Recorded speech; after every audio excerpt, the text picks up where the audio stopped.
Hey guys, Leon from Jobber's Junkyard here. Just thought I'd do a bit of an update video. I haven't done one in a little while. Just showing off a couple new, well, not that new now, but they're some samples that we received relatively recently. And I just want to go over them all. So we'll start with the Beyblades, go to the HMS replica launchers, and then we'll I guess talk briefly about some of these Pokemon cards that I have. Got a lot more, but just what I got handy. So Dragoon G, this is the first of our I guess G series. There is no engine gear, as is in the listing and I guess clearly mentioned every time we've discussed it and when people are asking me to make it. So we're having three colorways. Basically, one is painted white, one is like polished chrome, got polished nickel plated actually, and the other is Zamak as it is just polished. Just thought I'd give that finish a try. This is the first bay to come with our magnetic bit chip system included. So just it'll come with it. So you can see there's two magnets on the screwed in core and matching two magnets on the other bit, and they just function like that. So this is obviously a left spin core. So this basically acts as a standard plastic gen bay, left spin launcher, no engine gear function. This is obviously visually the same as the original EG bit, but it is EG weight, whatever you want to call it, but it is just statically glued in place and just acts like a normal spin tip, right? Yeah. The next is our Wild Fox, and this is actually a personal project that I was really excited about. I don't know if it'll be super popular with everybody, but it was one of those things where I was actually watching the anime and I was like, whoa, what is that? And so I got designing. And this is our interpretation of it. There's not perfect visuals, what's shown in the card versus certain scenes. The profile changes a bit, but this is our interpretation. I think the attack ring, what we did to get it to the perfect scale was we counted the points of the weight disc, assumed which weight disc it was. We obviously had the correct model for that, and then we just literally drew that scale. We drew over the image from the screen capture of the attack ring relative to the weight disc, scale it to the known weight disc size, and we get this quite large attack ring. It's not huge, but if you compare it to Dragoon G, so just you can see that sort of difference there. It's just got quite an aggressive attack ring. This again comes with the magnetic bit chip system, so it'll be our first bay to ship with the right hand spin magnetic bit chip system. I think it's just one of those cool ones. It was one that was never officially made. There's a couple people offering 3D printed versions, 3D printed metal versions, but obviously we're the first in our style with our direct printed graphics, our magnetic bit chip system, and just our entire style of doing metal Beyblades. So that's pretty cool. It's quite a menace in a metal to metal battle. It's just a great bay. I guess next we've got our replica HMS launchers. So these are replicas but with improvements. So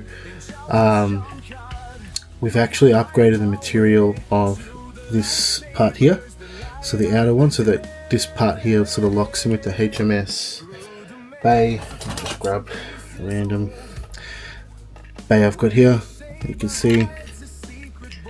Alright, so it goes in like that. Now this is a sample and there was some improvements I needed on this parts here. They weren't perfect, so we got that corrected. But also, this little part that grips the width of the bit chip, we also upgraded that material too.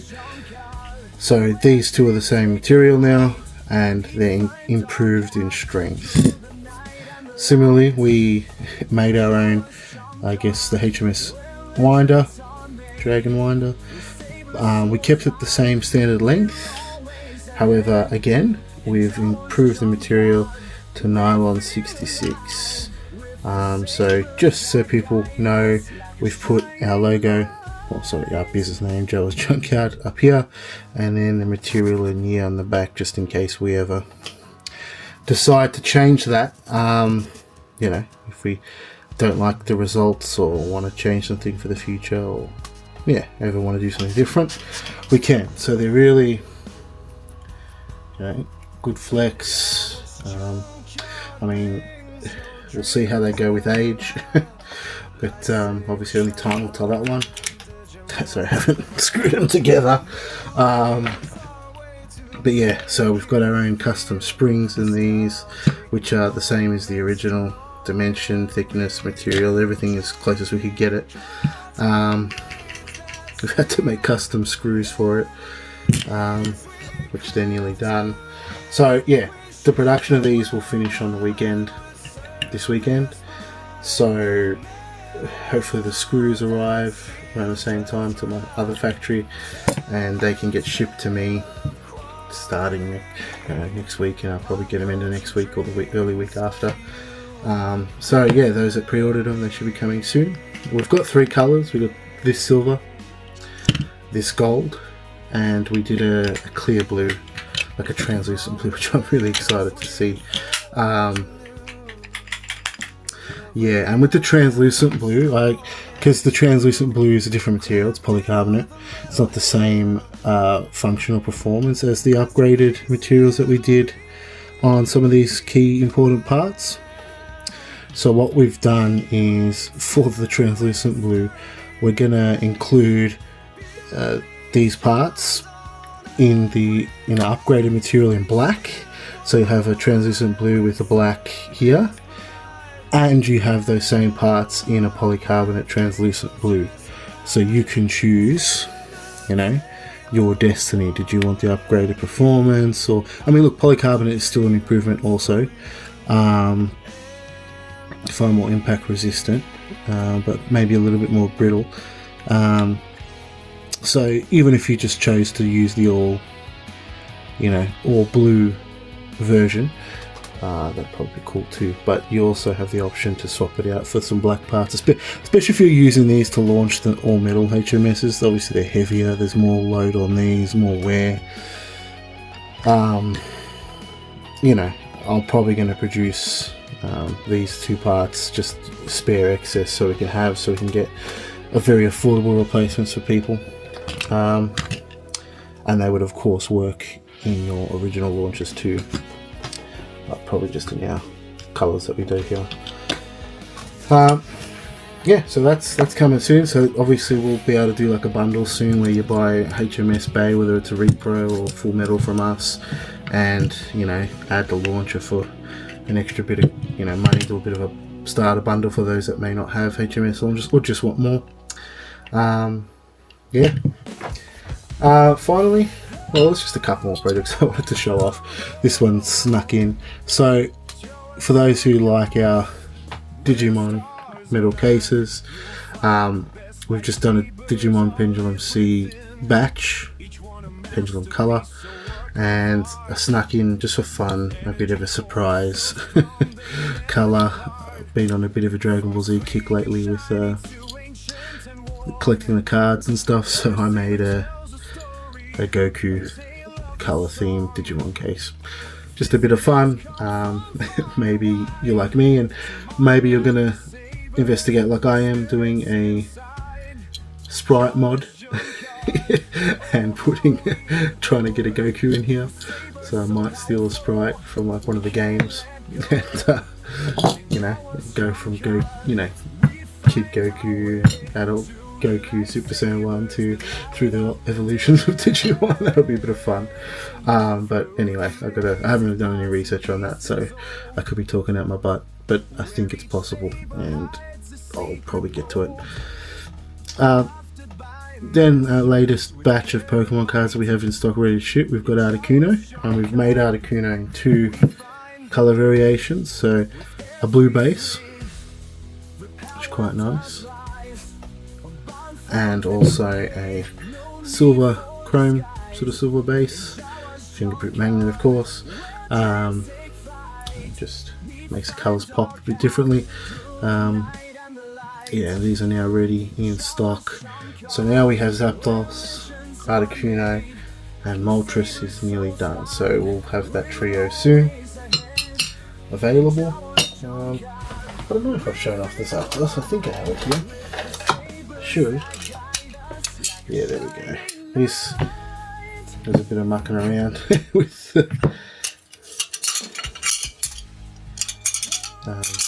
but yeah, we've got the Zapdos.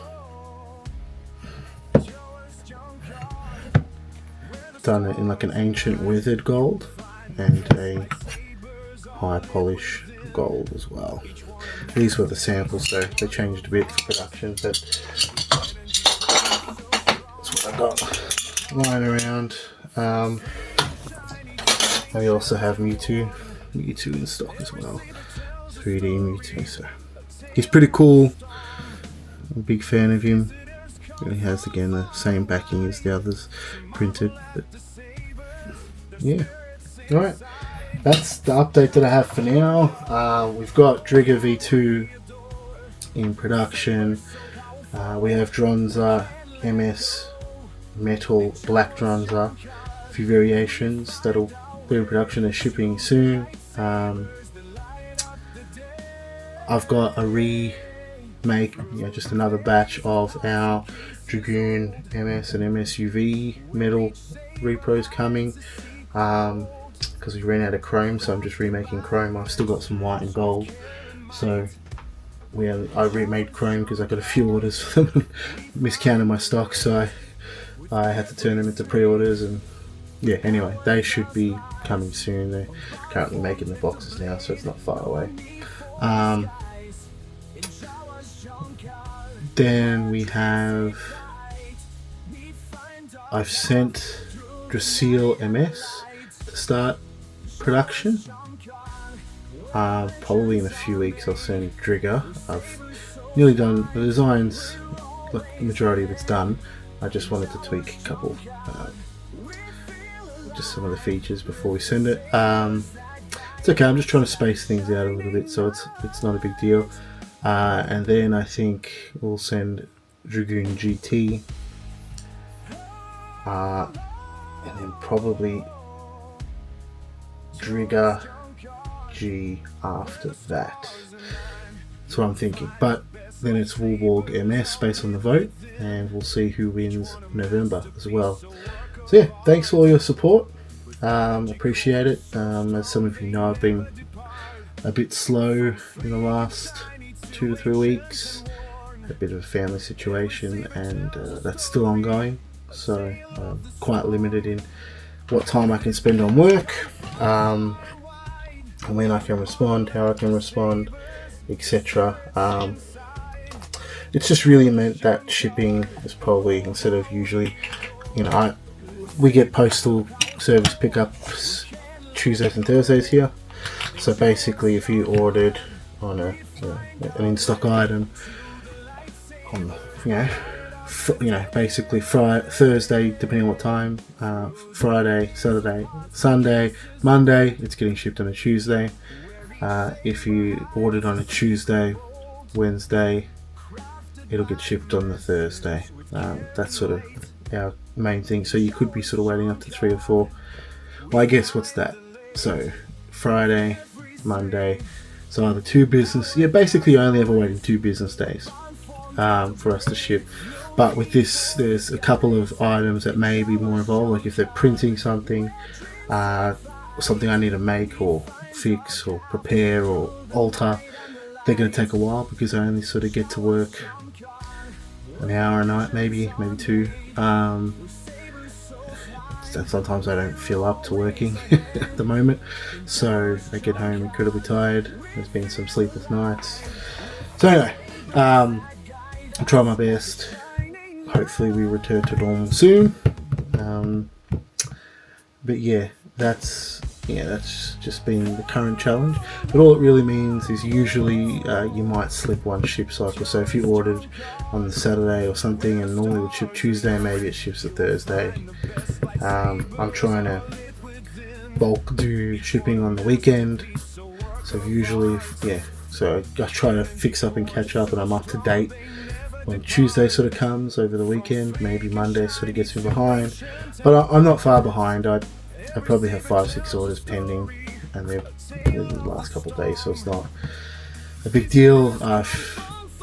Yeah, just got a couple ones that are more involved, that involve packing different things like a master sword to ship, or someone who's ordered 15 bays or something, and maybe a couple of them I need to, do the plastic offset spacer so that you can lock in the tack ring. They need to be done manually, glued by me, so if there's something like that, it might take a bit longer. That's all. Just if it needs me and it's not a grab box, put in, smack, stick the label on, it might take a little bit longer. That's all. Yeah, so we've got some exciting things coming. I'm really excited for Dragoon G. There was a problem with the mold. I think the mold is wearing out on this weight disc, so it was a little too thick when they casted it this time, and it made some of the units hard to close. So I'm going to talk to the shop and see how many good units they got, and maybe that can be shipped now to meet our demand of the pre-order, and then whatever is not good and needs to be remade, they can do that and send it less rushed. So we'll see. This is the sort of stuff that I do to try and keep things flowing for you guys and work with a factory. Stuff happens, they're people, things go wrong, production processes slip. I don't know if you guys know this, but once these are cast, they go through manual polishing, right? So they're removing flushing with side cutters, they're polishing, the bottom of this, and I often can tell, especially the sample ones, that you can see the brush lines where they haven't quite completely got rid of the sanded markings, and it looks good. I like that finish on these. It makes it look, weathered, I guess, is the sort of, and that's why this is weathered nickel. Obviously the high polish, you get a much better finish like this. But yeah, on that sort of thing, I can see where they sort of sanded it. And so obviously you sand one to the next. Not only do you have the casting tolerance, but you've got to deal with the person sanding each item and the tolerance they have between people and between each item on the same person. So it's not easy. Things do go wrong, and sometimes, let's say I order 100, they might make 130, 120, and that sort of 20 unit buffer may not be enough to account for whatever issue they've got. So, it's just all part of it, and it's what we're doing. But yeah, we just work with it. Maybe they got 30 units that they can send me now, and hopefully that covers the pre-orders. It might. I haven't actually looked at how many Dragoon G pre-orders I got, and maybe we can move some of those units and then wait another week or two for them to create a new mold, and fix the rest. So yeah, but thanks for your time. I just thought I'd give a bit of an update, make sure everyone knows that I'm still, if those, maybe I haven't replied to your email in a day or two, you can know that I'm still active, still going, just a little slower. So thank you for your time. Have a good day.